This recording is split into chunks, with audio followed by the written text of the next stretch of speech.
pessoal, mais um vídeo, espero que esteja tudo bem com vocês. E eu estou aqui a gravar hoje para vocês e eu quero falar sobre amizade.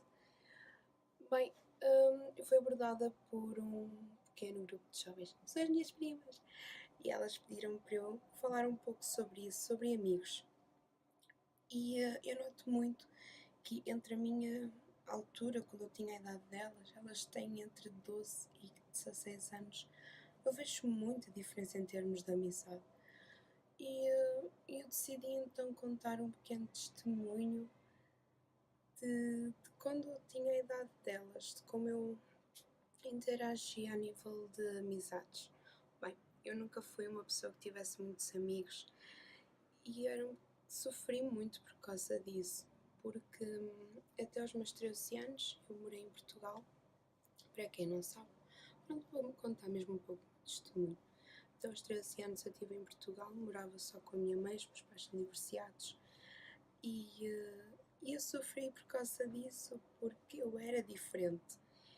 Eu, para uma jovem, para uma adolescente, que ser diferente, até já na minha altura, era complicado, porque éramos colocados de lado. E a mesma coisa acontece hoje. Eu noto nas minhas primas que ser diferente para elas pode significar andar na escola sozinha. E claro que é constrangedor, claro que é difícil, até se calhar mesmo para vocês jovens, é complicado ter que ser diferente, porque acabam por não pertencer a um grupo. E eu sentia-me assim, eu não pertencia àquele grupo, então ou eu me colocava de lado por não pertencer, por sentir-me mal, ou era colocada de lado.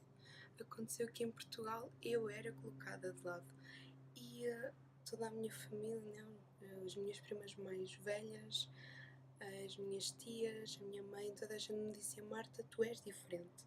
E ser diferente é uma coisa boa, tu tens algo que elas não têm, então elas sentem inveja de ti. Só que eu não percebia isso. Agora eu percebo, então estou a passar-vos também um bocado do meu exemplo. Tomem isso, porque depois, quando eu fui para a Suíça, eu emigrei com 13 anos, eu comecei a ter aquilo que eu chamava de amigos. Ou seja, eu fui aceite por aquele grupo de adolescentes, né, que tinham a minha idade, mas isso trouxe-me uma coisa muito negativa. Eu afastei-me de Deus. E agora, quando eu olho para trás, eu arrependo-me muito disso, porque vejam só, em Portugal eu podia ser afastada, eu era posta de lado porque eu era diferente. Essa diferença era Cristo em mim.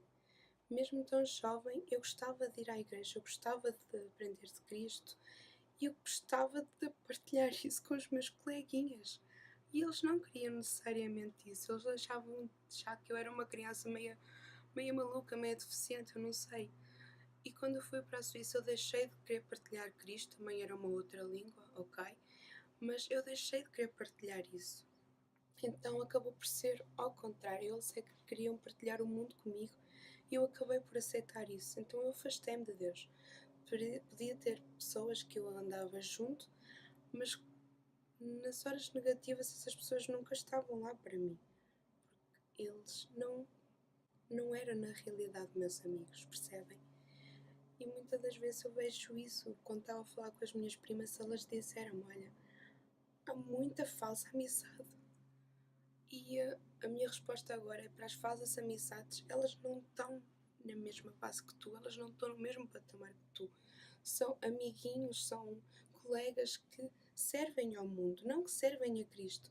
Então esse tipo de pessoas pode até estar contigo, podes até conviver com elas, mas elas não podem fazer parte do mesmo círculo de amizade, porque elas não te trazem nada de bom, é pelo contrário, elas só te afastam do foco.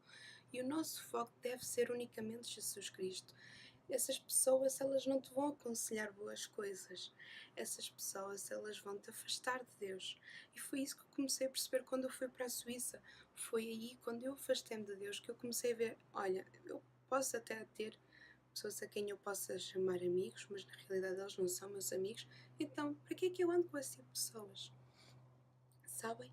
E eu perdi muito tempo da minha adolescência a procurar a tentar ter um equilíbrio disso, estar com colegas e o foco que era Cristo. E é uma coisa que nós temos que aprender a fazer, porque não temos que deixar de falar para eles, não podemos é deixar que estar com eles seja influenciável para nós. Vejam, a minha mãe dava muito o exemplo de se colocarem uma maçã podre no meio de muitas boas, o que é que vai acontecer? São as boas que vão fazer a maçã podre ficar boa ou é a maçã podre que vai ficar as boas ficarem podres? É as boas que vão ficar podres porque estão no meio de uma coisa podre. E isso acontece connosco. Se nós nos enfiarmos no meio de pessoas podres espiritualmente, nós vamos ficar podres espiritualmente, nós vamos nos afastar de Deus. E não podemos deixar que isso aconteça. Sabem, quando eu tinha 16 anos, eu fui. 16 não, 17. Quando eu tinha 17 anos, eu fui para uma escola que é chamada Escola de Comércio. Foi o curso superior que eu tirei. E eu lembro-me que eu aí já tinha voltado para a igreja, já me tinha aproximado de Deus, já estava novamente nos caminhos do Senhor. E eu lembro-me que na minha turma, pronto, fomos todos acolhidos uns pelos outros, não é? Era uma turma em que ninguém se conhecia. Então começámos todos a conhecer-nos e eu andava sempre, pronto, formámos logo automaticamente os nossos grupos e eu lembro-me que eu fiquei no grupo com mais 5 raparigas e nós andávamos juntas e tudo bem. Claro que logo no princípio Jesus, Deus, é sempre um tema que vem às conversas. Eu disse que eu era crente e elas começaram, a partir desse momento em que eu comecei a abrir-me, comecei-me a abrir em relação à minha fé com elas, elas começaram-se a afastar de mim. Porque uma não acreditava, a outra achava que era tudo uma maluquice, umas disseram que eu era obcecada com isso, porque claro, elas bebiam e saíam e eu não me sentia mais bem a fazer aquele tipo de coisas, porque sabia que não agradava a Deus, então eu deixei de fazer isso. E elas, quando saíam, Marta, porquê que não vens? E eu respondia, olha, eu não vou simplesmente porque eu não tenho prazer nenhum em fazer esse tipo de coisas. Porque isso não agrada ao meu Deus, então eu não faço mais isso.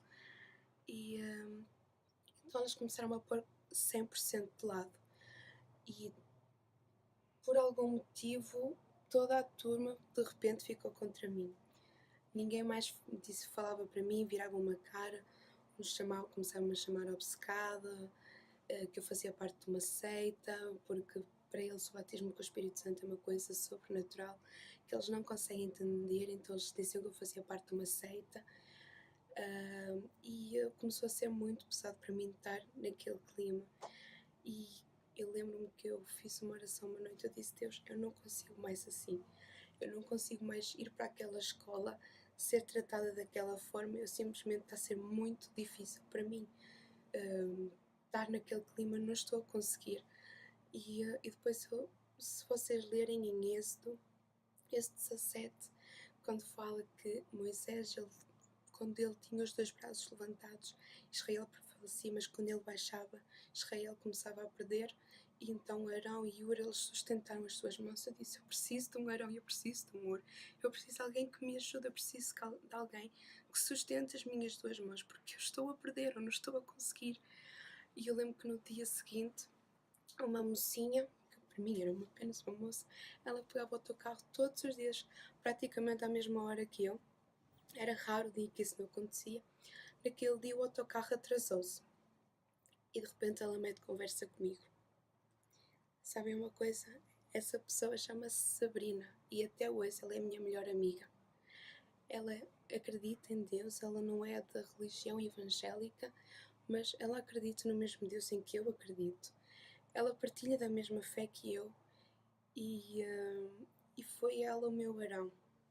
Foi ela quem me ajudou a fazer 3 anos de escola ali, sem que eu tivesse ideias malucas de desistir completamente da escola, porque eu já tinha dito à minha mãe, eu assim não estou a conseguir mais, eu quero desistir, quero abandonar tudo, porque está a ser mesmo muito difícil para mim. E foi ela, no ano seguinte, entrou a Cintuia, que foi também uma amiga minha, que infelizmente ela não partilha da mesma fé que eu, mas ela aceitou-me como eu era, com as minhas crenças, havia ideias que ela é da Índia, então havia coisas que eram semelhantes porque o pai era católico, então ela conhecia de facto o Deus da Igreja Católica, ela conhecia a Bíblia católica também, e então ela conhecia um pouco também dos princípios que nós evangélicos temos. E foi muito bom. E eu, eu às vezes olho para trás e digo: olha, a Sábio foi o meu Arão, e um ano depois veio a Cintuia, que foi o meu Ur. Então, de facto, se tu estás numa situação em que não estás a aguentar mais, porque as tuas amigas simplesmente não aceitam o facto de quem tu és, de quem tu segues, então pede a Deus o teu Arão, pede a Deus o Ur, Ele vai-te conceder. Eu já tinha dito isto a uma prima minha, e Deus trabalha, Deus faz isso. Quando nós abrimos o nosso coração e nós dizemos: Jesus, eu quero te seguir, mas não consigo ser rejeitada pela turma, não consigo ser rejeitada pelo aquele grupo de pessoas que está ali, que vou-me atirar logo pedras por causa de te seguir. Pede a Deus, Deus conhece todas as coisas, e Deus também Ele ajuda-nos, Ele levanta-nos, e Ele está aqui para nos apoiar. E foi isso, pessoal. Este é um pouco do meu testemunho em relação às amizades. Escrevam nos comentários o que vocês acharam, partilhem também. Se calhar há pessoas aí que estão a precisar de um Arão ou de um Ur, estão a precisar também de saber que vocês não são os únicos. É muito difícil, eu sei que agora a juventude, principalmente, é uma juventude maldosa, não é? São pessoas que nós estamos no mundo, e cada vez mais nós vimos pessoas que estão-se a voltar para o mundo e não para Cristo. Então este mundo precisa de uma juventude santa que se levante, uma juventude que siga a Cristo, que faça a diferença, mesmo que isso implique nós separarmos-nos um pouco desse grupo de pessoas, que é assim que nós vamos ser vistos. Se tu tiveres com essas pessoas, se calhar alguém que segue a Cristo não te vai ver como seguidor de Cristo, então às vezes nós temos mesmo que fazer a diferença para sermos também reconhecidos como aquilo que somos, e nós somos seguidores de Cristo. Podemos andar com outras pessoas do mundo, podemos estar com elas. Será que é assim tão mau? Eu acho que isso só mesmo tu podes responder. Porque se essas pessoas te levam para longe de Cristo, o que é mais importante? Estar com elas ou seguir a Cristo? És tu também que tens que responder a essa pergunta. Até que ponto é que estar com essas pessoas te prejudica, te afasta de Deus? Não se esqueçam de inscrever no canal. Não se esqueçam de partilhar nas vossas redes sociais, e eu digo-vos um grande beijinho, que o Senhor vos abençoe, e até para a semana.